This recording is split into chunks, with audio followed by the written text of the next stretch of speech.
सगळ्या संदर्भात बोलूया। महाराष्ट्र विधिमंडळ सचिवालयाचे माजी प्रधान सचिव अनंत कळसे सर आपल्या बरोबर जोडले गेलेले आहेत।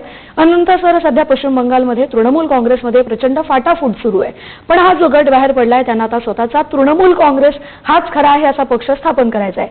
नेमका हा घटनात्मक पेच कसा असेल?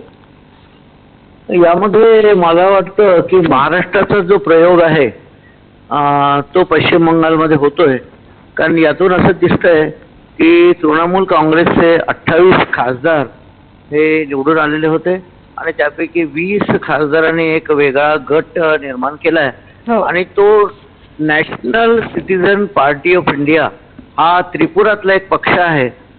त्यामध्ये त्यांनी विलीन करण्याचं पत्र दिलेलं आहे। आता त्याला मान्यता मिळाली की नाही याची मला कल्पना नाही आहे, पण हा एक घटनात्मक पेच प्रसंग असं म्हणता येणार नाही, कारण हा महाराष्ट्रामध्ये जे घडलं तेच एक्झॅक्टली त्याची रेप्लिका बंगालमध्ये तशी दिसते घडलेली।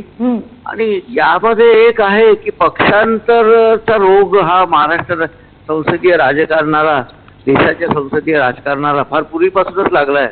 आपल्याला भजनलाल यांचं उदाहरण आठवत असेल, त्यांनी 40 सदस्यांचा जो पक्ष आहे तो पूर्णपणे विलीन दुसऱ्या पक्षात, भारतीय जनता पक्षात गेलेला होता।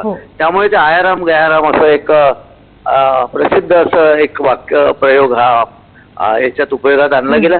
पण एकंदरीत असं दिसतंय की त्यामुळे 1985 साली माननीय राजीव गांधी पंतप्रधान असताना पक्षांतर विरोधी कायदा आला, 10वी अनुसूची दाखल केली गेली आणि 2003 मध्ये माननीय अटल बिहारी वाजपेयी साहेब हे प्राईम मिनिस्टर असताना स्प्लिटची तरतूद काढून टाकण्यात आली, म्हणजे फुटीची तरतूद काढून टाकण्यात आली आणि पॅरा 4 मध्ये फक्त मर्जर म्हणजे डिफेक्शन झालं असेल आणि त्याचं विलिनीकरण दुसऱ्या पक्षात झालं आणि ते 2/3 सदस्य संसदीय पक्षाचे आणि मूळ राजकीय पक्षाचे जर दुसऱ्या पक्षात विलीन झाले तर त्यांचं सदस्यत्व राहू शकतं, अशी तरतूद पॅरा 4 मध्ये 10व्या अनुसूचीच्या केली गेलेली आहे।